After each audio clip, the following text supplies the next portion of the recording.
Com 11 meses de vida, Samuel estava com a fralda cheia de sangue, e os médicos deram para ele só 24 horas de vida.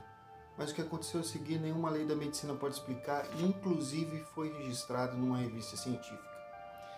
No vídeo de hoje eu quero falar sobre como os milagres são uma das evidências mais poderosas a favor não só da existência de Deus, como da veracidade. Eu quero primeiro definir o que são os milagres, depois eu vou dar 4 exemplos de milagres, 2 que vêm das Escrituras e 2 que vêm de fora das Escrituras, e por último eu quero responder algumas objeções. Então primeiro, vamos definir o que é um milagre. A primeira coisa que a gente precisa entender sobre o que é um milagre é que um milagre é uma operação de Deus. Mas Deus opera de várias maneiras, não é? Então, nem todas as vezes que Deus opera, isso é um milagre. Por exemplo, o sol nasce todo dia do mesmo lado e isso é uma operação de Deus. É porque Deus sustenta todas as coisas que o sol nasce todos os dias do mesmo lado. E se põe também do mesmo lado. Bom, e nós não chamamos isso de um milagre, embora seja uma operação de Deus. Então o milagre não é só uma operação de Deus, ele é uma operação de Deus que foge do normal, vamos colocar assim, do que você espera. É como se eu dissesse o seguinte, olha, Deus criou o universo e ao criar isso já é uma coisa maravilhosa, mas ele estabeleceu certas leis que se repetem, que ele mantém, como o nascimento do sol do mesmo lado, a gravidade, enfim, uma série de leis da física que governam essa estrutura criada por Deus e que nós entendemos, existe uma repetição nelas. Tá? Elas são operadas por Deus, Deus sustenta a existência dessas leis e, no entanto, nós não chamamos elas de milagre. Então, um milagre é quando nós vemos uma operação de Deus que foge dessas regularidades criadas por Deus. E também nós vemos que o milagre ele tem uma outra característica, que é servir como sinal de que Deus está confirmando algo, de que Deus está falando algo, de que Deus está fazendo alguma coisa que vem de Deus, aquilo que está acontecendo.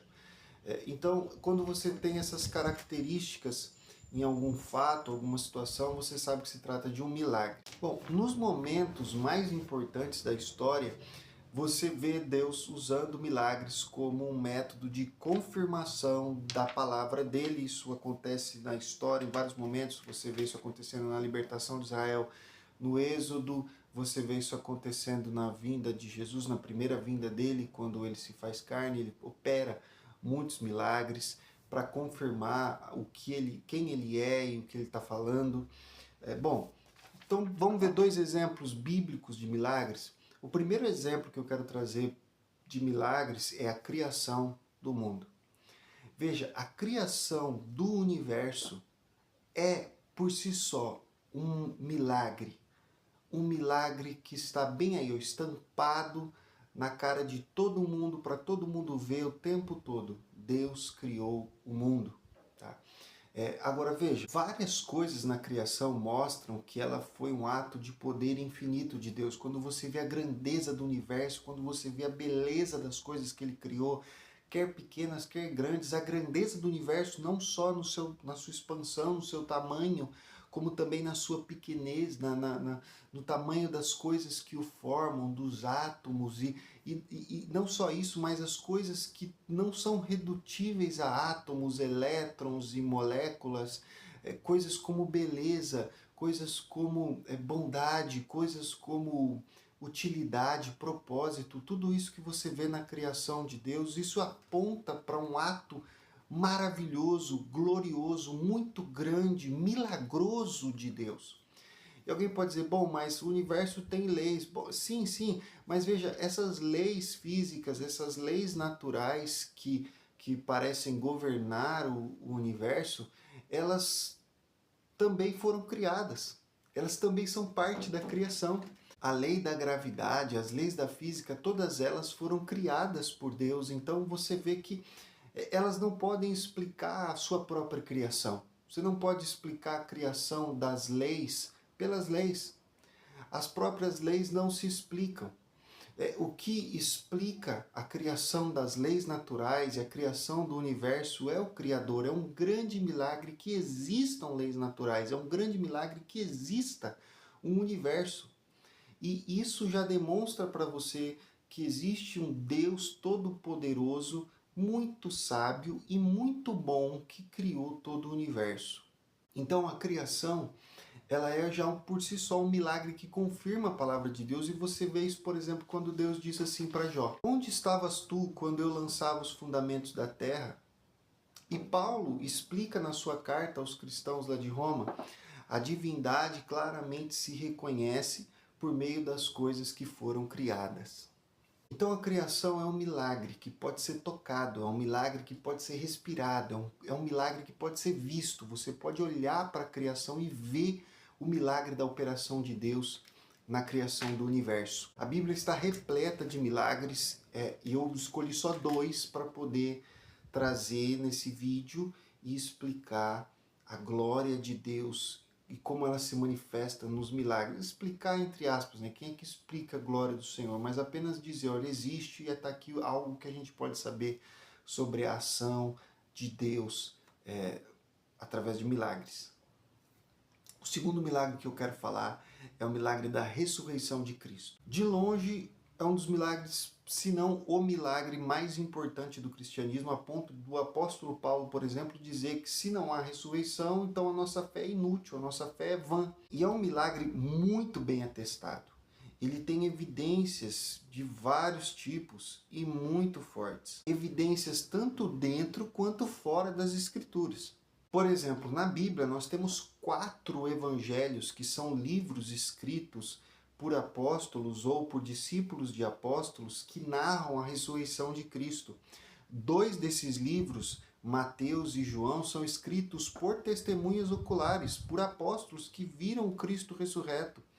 E 2 desses livros são escritos por pessoas, Marcos e Lucas, que reuniram testemunhos de pessoas que viram a ressurreição de Cristo e colocaram registrado em seus livros. Além disso, você tem o testemunho inequívoco do apóstolo São Paulo nas suas diversas cartas, e inclusive ele cita nessas cartas credos antigos da igreja que atestavam a ressurreição e mais de 500 testemunhas que viram o Senhor depois da ressurreição e que muitas delas estavam vivas enquanto Paulo escrevia a carta. Então era muito fácil alguém ir lá e falar assim, olha, Paulo disse que você viu Jesus ressurreto, é verdade isso? A pessoa podia dizer, eu vi ou eu não vi. Então era algo que podia ser confirmado, podia ser ido lá e conversar com a pessoa. Agora, fora das escrituras também temos evidências. Nós temos, por exemplo, a evidência material do túmulo vazio. Nós sabemos onde foi o túmulo que Jesus foi sepultado e nós sabemos que o corpo dele não está lá. Isso já é uma evidência material bem importante, porque se o corpo de Jesus tivesse sido encontrado no túmulo onde ele foi sepultado, está aí a prova, Jesus não ressuscitou, está aqui o corpo dele. Mas não tem corpo de Jesus no túmulo, não tem corpo de Jesus no sepulcro. A segunda prova que a gente tem, evidência fora das Escrituras, é o próprio crescimento da fé cristã. Essas pessoas saíram pregando a verdade de um Cristo ressuscitado, e um Cristo ressuscitado impulsionou o crescimento da igreja, impulsionou o evangelismo. Um Cristo vivo continuou fazendo milagres e abençoando e confirmando o testemunho dos seus apóstolos. Nós também temos outras evidências. Nós temos, por exemplo, os milagres feitos pelos apóstolos, que só fazem sentido se você tem um Cristo ressurreto confirmando a pregação deles. Então eles vão, pregam na frente do templo e um aleijado sai andando, e você tem a ressurreição de Dorcas, e você tem a libertação do cativeiro espiritual da menina em Filipos. Enfim, você tem diversos milagres acontecendo através da mão dos apóstolos, que fazem muito mais sentido se o que eles estão falando é verdade, se o Cristo que eles estão pregando está vivo e foi ressuscitado. E por último, nós temos, talvez não seja o último de verdade, mas o último que eu vou falar nesse vídeo, nós temos também testemunho histórico inequívoco de pelo menos 4 apóstolos que eram testemunhas oculares da ressurreição de Cristo, morreram até o fim, foram até o fim afirmando que Jesus ressuscitou, que Ele é o Senhor, e eles morreram assassinados no martírio, podendo evitar aquela morte, e era fácil evitar, era só negar que Jesus ressuscitou dos mortos, e eles não negaram.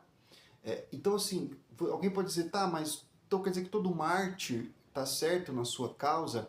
Não, não é verdade. Tem pessoas que morrem por coisas que são falsas. Tudo bem, ok. Mas seria difícil você acreditar que esses discípulos morreram por algo que eles sabiam ser mentira. Porque essa é a questão. Se Jesus não ressuscitou, então eles não eram testemunhas oculares de nada, eles não viram nada. E eles estariam morrendo por algo que eles sabiam que não viram. E era muito fácil não morrer, não sofrer, eram mortes terríveis.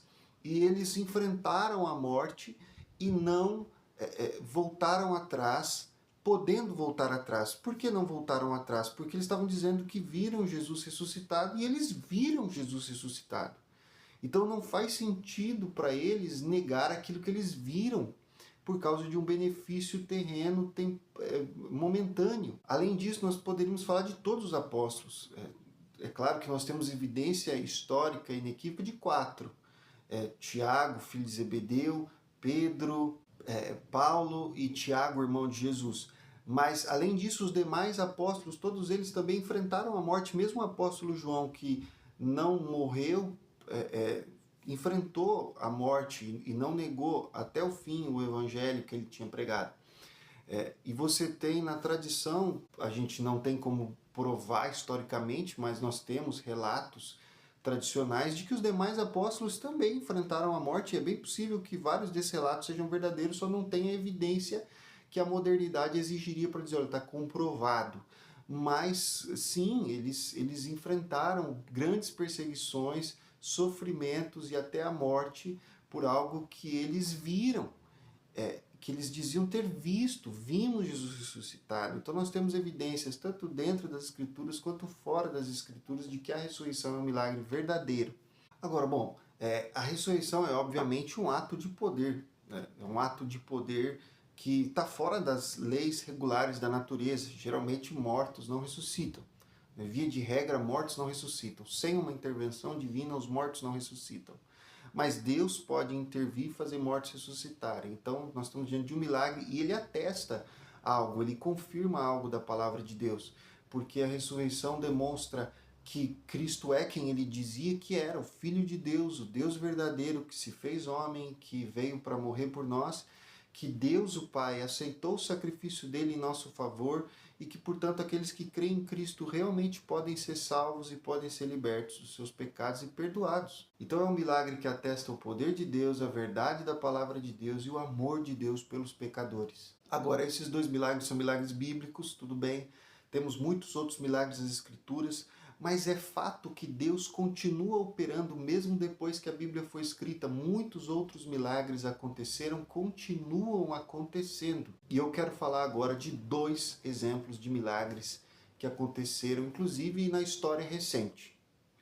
O primeiro milagre é o milagre do bebê Samuel, que eu comecei esse vídeo falando sobre ele e é o que eu quero contar para você agora. Inclusive a história do bebê Samuel, é importante dizer isso, ela se encontra registrada na revista Health Science Reports, que é uma revista científica importante e tem um relato de vários, inclusive foram reunidos vários dos profissionais de medicina que atuaram no caso e o testemunho inequívoco deles do que aconteceu e da forma milagrosa como essa recuperação aconteceu. A história de Samuel é o seguinte, esse menino tinha 11 meses de idade. Seus pais acordaram, foram verificar o bebê, descobriram que tinha muito sangue na fralda dele, ficaram meio desesperados, levaram para o médico. Os médicos descobriram um tumor quase do tamanho de uma laranja dentro da barriga dele. Falaram, precisa fazer cirurgia. Levaram ele para a cirurgia. Na cirurgia acontece um problema. A cirurgia é meio de urgência e ali eles estão retirando o tumor e o menino entra em choque séptico, sangue para de chegar a alguns órgãos, o intestino e o fígado, esses órgãos começam a morrer dentro do corpo dele. Os médicos avisam a família, olha, a gente vai precisar de doador de órgãos para esse menino. E se a gente não conseguir um doador muito rápido, em 24 horas esse menino vai morrer, ele não vai aguentar. Tinha 11 meses de idade. Só que ele continuou lutando. E foi passando 24 horas, 2 dias, 4 dias, 1 semana, 2 semanas, 8 semanas. E o menino continuava lutando. Não chegou doador. E ele continuava lutando. E é interessante que durante esse processo, é, a, a necrose daqueles órgãos que haviam morrido por falta de sangue não atingiu os outros órgãos do corpo. Apareceu como que uma película cobrindo aqueles órgãos, separando eles e impedindo a infecção de se alastrar pelo corpo do Samuel. Ele precisou de ajuda para manter o seu coração batendo, os seus pulmões funcionando, os órgãos dele tiveram vários problemas, mas a infecção ficou contida e ele foi sobrevivendo, foi sobrevivendo, foi sobrevivendo. E é interessante que os médicos estavam fazendo ali o trabalho deles, dando o melhor deles, e começaram a surgir essas situações inexplicáveis, que eles até agora não têm explicação. Você pode verificar o artigo que eu mencionei. Mas aí, um pouco antes do Natal, a gente acabou de comemorar o Natal, esse vídeo eu estou gravando agora, no comecinho de janeiro de 2026, apareceu um doador de todos os órgãos que o Samuel precisava. E falaram, vamos fazer cirurgia, vamos colocar os órgãos que ele precisa. Fizeram transplante. A cirurgia era de altíssimo risco, o Samuel estava muito fraco, mas, por incrível que pareça, a cirurgia foi um sucesso. A recuperação do Samuel foi extremamente rápida. E aqui está um detalhe muito importante que não pode ser deixado de lado. Enquanto esse processo todo estava acontecendo, toda a comunidade de fé, a igreja da qual Samuel fazia parte, estava orando por ele, a família estava orando por ele, para que Deus preservasse a vida do menino. Os profissionais da medicina que trabalharam no caso do Samuel disseram que não conseguiram encontrar nenhuma explicação científica, natural, para a sobrevivência e a recuperação do Samuel. Não tinha explicação. Então nós estamos diante de um milagre, correto? Um ato de operação de Deus que não pode ser explicado pelas leis regulares que ele criou na natureza e que confirmam a palavra e o poder e a misericórdia e o amor de Deus. Porque foi um ato de Deus em resposta à oração de uma igreja, de uma família cristã, pedindo a graça e a misericórdia do Senhor. E tudo isso corrobora a fé cristã em um Deus que intervém na história. O próximo exemplo de milagre que eu quero contar é o milagre que aconteceu na vida de Beth Baxter, um dos milagres mais bem documentados e chocantes do século passado. Então nós estamos falando aqui do século XX. Ela nasceu com uma deformação genética na coluna dela, que era uma escoliose congênita. Vários ossos eles foram ficando grudados nas vértebras e isso causava muitos problemas para ela. Por causa dessa deformidade, vários órgãos do corpo tinham dificuldades, problemas. A situação dela foi piorando ao longo dos anos. O coração ficou fraco, os rins tinham problema, enfim, a coluna ela não conseguia andar direito, e foi ficando cada vez pior. O estômago dela praticamente não funcionava, ela vivia só de líquido, não conseguia comer nada sólido. E de vez em quando ela tinha episódios de cegueira, surdez, paralisia na língua, mexeu na coluna. Era um quadro bastante grave, que não tinha nenhum tipo de tratamento na época dela e que até hoje, na verdade, seria muito difícil tratar e lidar com esse caso. Quando Beth Baxter entrou na adolescência, os médicos já tinham desistido de tratar ela e fizeram uma cadeira especial, a família dela fez uma cadeira especial que ela ficava ali praticamente o tempo todo. E não andava, não ficava em pé, já nem tinha mais sapatos para ela. Humanamente não havia mais esperança para Beth Baxter. Só que aí vem a parte impressionante. A mãe dela, que era cristã, recebeu uma revelação de Deus. Uma data e um horário específico em que Jesus viria e curaria a Beth. E a família marcou a data. Olha, vai ser isso aqui.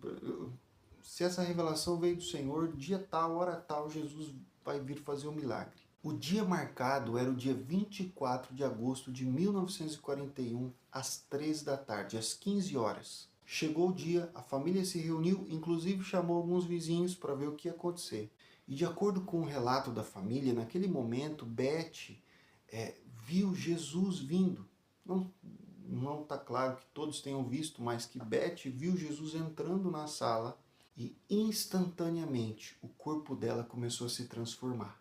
A coluna dela foi voltando ao normal, as pernas, os braços, a pelvis, tudo foi entrando no lugar, foi havendo uma modificação anatômica na Beth Baxter. E ela se levantou e começou a andar sozinha na sala, como se algo que ela nunca tinha feito. Começou a andar, levantar os braços, respirar, sem dor. O choque foi tão grande que a mãe correu para pegar um par de sapato para ela vestir. Ela vestiu, ela saiu andando pela casa. A história foi publicada no jornal, médicos foram consultados. Existe o relato de um médico que diz o seguinte, que do ponto de vista médico, Beth tinha múltiplas malformações e doenças graves para as quais não existia e ainda hoje não existe cura plena pela medicina. Mas a partir daquele dia ela ficou saudável, forte, sem as limitações que ela carregava desde o nascimento. E é por isso que a cura da Beth Baxter se tornou um dos milagres mais comentados do século XX. Agora, além disso, além desses dois milagres que aconteceram fora das Escrituras, eu poderia dizer de muitos outros. Existe uma obra publicada pelo Dr. Craig Keener, em que ele documenta, ele traz milhares de milagres em todos os lugares do mundo, associados ao poder de Deus, à fé cristã, milagres de todo tipo. São 2 volumes com 1.100 páginas de milagres. E essa obra foi publicada em 2011, então nós estamos falando de coisas recentes. A maior parte desse livro relata milagres que aconteceram nos últimos 150 anos. Tem uma lista aqui de lugares em que ele apresenta casos confirmados de cura e libertação em países da Ásia, como Filipinas, Tailândia, Vietnã, Índia, China e muitos outros. Centenas de relatos que incluem curas de câncer, cegueira congênita, surdez, paralisia, doenças cardíacas e renais, tuberculose, diabetes, além de vários registros documentados de pessoas ressuscitadas. Ele compila centenas de milagres que ocorreram na África, na América Latina e no Caribe. E além disso, ele fala de milagres que aconteceram ao longo de toda a história da igreja, no período pós-apostólico, na Idade Média, na Reforma, pelos séculos 17 a 19. E eu não estou falando só de milagres de uma tradição protestante, a dos pentecostais, não. Todas as tradições protestantes, você encontra milagres acontecendo. Só para você ter uma ideia, nos séculos 20 e 21, o Dr. Craig Keener, ele relata uma quantidade impressionante de curas. Inclusive mais de 350 casos de cegueira, em que a visão foi restaurada, e diversos casos de paralisia e ressurreição de mortos. Agora, o Dr. Craig Keener, ele concorda, olha, é possível que alguns desses casos não sejam verdadeiros, que o relato tenha sido produzido, ou que os documentos tenham sido adulterados, ou alguma coisa do tipo. Mas ele enfatiza que ele usou critérios rigorosos para verificar esses casos, tanto com documentação médica quanto com testemunhas. E a questão não é se todos eles são verdadeiros, todos os casos de milagres que estão relatados no livro, nos 2 volumes publicados pelo Dr. Craig Keener, são verdadeiros. A questão é que a quantidade de casos é tão grande, e é tão esparsa, e é tão longa no tempo, e o rigor na verificação de documentação médica e relato testemunhal foi suficiente para dizer, olha, não podem todos ser mentira. Se o cético disser, olha, nem tudo é verdade, tá, mas nem tudo é mentira. Então isso significa que existem casos de milagres reais, operações divinas para intervir na história e que confirmam a veracidade da palavra de Deus e do cristianismo. E a coisa é tal que depois ele acabou até publicando um outro livro em 2021. Agora, vamos lá, tem objeções aos milagres? Tem? Então vamos para a última parte desse vídeo, que é responder às objeções. As principais objeções que surgem às vezes são as seguintes, olha, que milagres não acontecem porque existem explicações naturais para todos os eventos. Segundo, que mesmo se milagres acontecerem, nós nunca poderemos saber realmente se foi um milagre. Então a posição racional seria sempre negar um milagre, mesmo se ele tiver acontecido, porque você não vai ter evidência suficiente para racionalmente acreditar que foi um milagre. Terceiro, que crentes às vezes falam de coisas tão bobas como se fossem milagres. E isso mostraria que milagres são apenas a imaginação frutífera dos fiéis.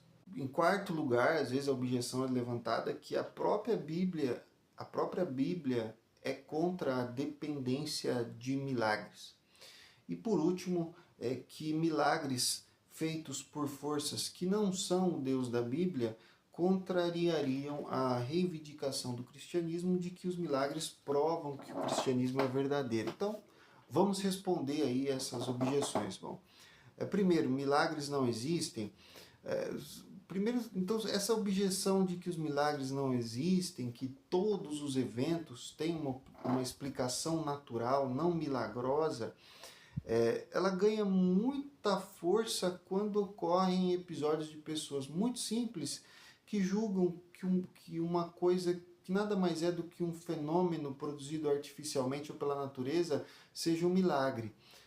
Então seria, por exemplo, o truque de um ilusionista que é confundido com um milagre, ou um eclipse lunar que é interpretado lá pelo pessoal mais simples como um evento sobrenatural, ou como um sinal da ira divina. Mas veja, essa objeção ela não é forte de verdade. Ela não é forte quando nós examinamos ela com cuidado. Porque simplesmente não é verdade que nós temos explicações naturais para todos os eventos. A verdade é que existem muitos eventos que não existem leis naturais que expliquem. Pelo contrário, as leis naturais contrariam aquele evento. E seria impossível explicar esses eventos sem uma intervenção de Deus. Agora, o fato é o seguinte, não é porque algumas situações têm explicação natural e pessoas, por ignorância, julgam que seja um milagre, então que todas as situações têm uma explicação natural e sempre as pessoas estão sendo simples e ignorantes e por isso estão considerando aquilo um milagre. O problema dessa objeção é que ela já parte do pressuposto de que Deus não existe e que, portanto, milagres não podem acontecer. Ela não tenta provar nada, ela simplesmente parte do pressuposto que a conclusão é verdadeira e aí as suas premissas também são verdadeiras. Ela é, na verdade, um argumento circular, é uma falácia já bem antiga e bem catalogada. E seria mais ou menos algo assim. Deus é o autor dos milagres, mas Deus não existe. Portanto, milagres não existem. Logo, os relatos de milagres são falsos. Portanto, Deus não existe. Então, assim, a conclusão já está nas premissas. Não tem como esse argumento descobrir uma verdade ou elucidar uma verdade, porque ele já pressupõe sua própria conclusão. Então, por causa disso, a pessoa precisa que os milagres sejam falsos, porque Deus não existe. Já que Deus não existe, então eu preciso que esses relatos de milagres sejam falsos. Então ela passa a ignorar a veracidade de um relato miraculoso, porque ela já pressupõe que ele não tem como ser verdade, porque Deus não existe. E se fosse verdade que um milagre aconteceu, Deus existiria. Mas eu não posso aceitar essa verdade, então eu preciso negar essa outra. Veja, isso não é uma forma racional de pensar. A forma racional de pensar é você dizer o seguinte, olha, se isso aqui for verdade, então significa que Deus existe. Olha, isso aqui é verdade, portanto Deus existe. Essa seria uma forma racional de pensar. Mas, como pressupõe-se que Deus não existe, isso aqui não pode ser verdade, ainda que haja evidências de que é verdade. Agora, óbvio que existem milagres que são fabricados, existem relatos de milagres que são falsos, óbvio.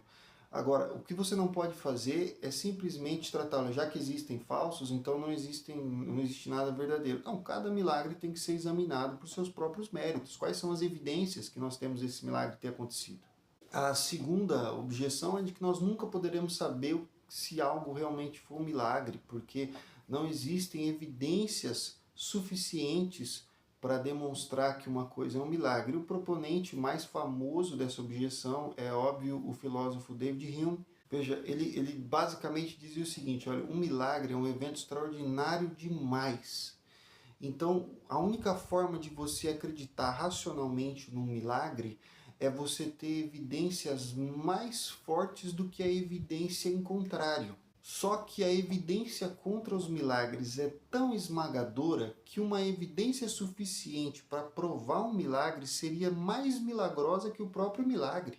Então nunca vai ser racional você acreditar no milagre, mesmo se ele acontecesse. O problema é que o argumento de David Hume também é circular. Veja, ele define o milagre como uma violação das leis da natureza. Então o argumento seria mais ou menos o seguinte: nunca soubemos que leis da natureza foram violadas. Portanto, nunca soubemos que milagres, que são violações da natureza, das leis da natureza, aconteceram. Então, veja, nessa forma de raciocinar, ele não provou nada, ele pressupõe que a conclusão dele, na verdade, ele pressupõe a conclusão dele na premissa, é outro argumento circular. Então, o que nós precisamos fazer é examinar a evidência de cada milagre e tratar ele com o devido respeito, tratar essa evidência com o devido respeito. Então, nós vamos descobrir que Deus, de fato, tem intervido na história e feito maravilhas. Agora, outros dizem, olha, as pessoas chamam cada coisa boba de milagre, como, por exemplo, você pode pensar, um exemplo bíblico, o machado que Eliseu fez flutuar. Você, poxa, mas para que Deus ia intervir na história para fazer um machado flutuar? O cara que vai e compre outro machado. Ou, por exemplo, o velo de lã que Gideão colocou e falou, Deus, faz aqui o velo molhar e o chão não molhar, ou faz o chão molhar e o velo ficar seco. Veja, alguém poderia dizer, não, mas por que é que Deus ia intervir na história para fazer molhar um velo de lã? Primeiro que a gente tem que perceber o seguinte, existe um contexto nessas histórias, essas coisas não são pequenas no seu contexto. No seu contexto elas não são tão pequenas assim, em primeiro lugar. Segundo lugar, isso não devia ser um demérito para Deus, isso devia ser mais glória ainda para Ele. O fato de que Deus intervém na história, às vezes em coisas pequenas para a glória dEle, mais importantes para os seus filhos, são uma glória para o seu amor, para a demonstração da sua misericórdia, que Deus se importa até mesmo com os pequenos detalhes na vida dos seus filhos. A outra objeção seria de que Jesus e a Bíblia seria contra a dependência de milagres. Existem de fato algumas situações em que Jesus parece apontar para esse problema. Olha, não é para vocês dependerem demais dos milagres. Por exemplo, existem versículos em que Jesus diz algo do tipo, se não virem sinais e prodígios, de modo nenhum crerão. Mas o fato é que muitos milagres foram feitos em momentos de crise na história do povo de Deus, com Moisés, por exemplo, em que Deus deu 2 sinais miraculosos. O caso era a mão dele que se tornava leprosa e depois era curada, e o cajado dele que se tornava serpente e depois voltava a se tornar cajado, para convencer o povo de Deus de que Moisés tinha sido enviado pelo Senhor. E até mesmo no caso de Jesus, Jesus declarou até para os fariseus que a ressurreição dele, que é um milagre, seria um sinal para o povo de Deus para saber que ele era o Filho de Deus, o Messias enviado pelo Senhor. Então nós temos que admitir que, embora não podemos ficar extremamente dependentes de milagres, por outro lado nós temos que admitir que os milagres são importantes, têm seu lugar na revelação de Deus para a humanidade. E por último, existe também a objeção de que milagres feitos por forças que não são o Deus da Bíblia seriam contrárias à reivindicação de que os milagres provam ou são evidências a favor do cristianismo. Veja, um milagre é sempre uma operação de Deus. Tá? Então, qualquer milagre, se realmente for um milagre, vai ser uma operação de Deus. E um milagre nunca pode ser usado para promover o pecado, porque Deus não promove o pecado. Se isso acontecer, não se trata de um milagre, não de um milagre verdadeiro. Pode ser uma ação sobrenatural, porque foi feita por forças espirituais, inclusive demônios, mas não um milagre.